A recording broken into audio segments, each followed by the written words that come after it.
Kwa upande wa Zambia, wao jina lao la watani wameamua kujiita Chipolopolo, ikiwa na maana kwamba with the copper bullet, yaani risasi za shaba. Kopa ni mojawapo ya madini ambayo yanapatikana kwa wingi sana nchini Zambia, yaani barani Afrika. Shaba katika mojawapo ya nchi ambazo inapatikana kwa wingi sana ni Kongo na Zambia.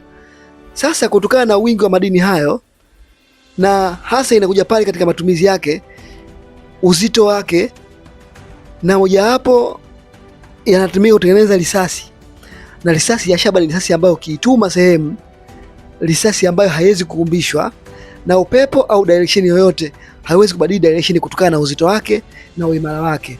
Hivyo kutokana na yote hayo, timu ya taifa ya Zambia imeamua kujipa kuwa wao ni risasi za shaba, hawawezi kuumbishwa. Wakilenga wanakutana na Tanzania, wanakutana na Kenya, ni lazima akutane nao iwe isiwe.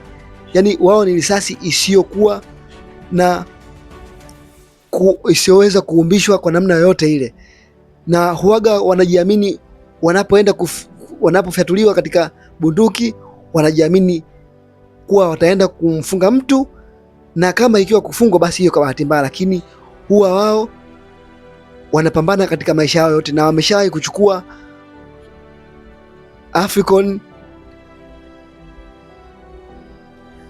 Hao ndo Zambia Chipolopolo, miss the copper bullet.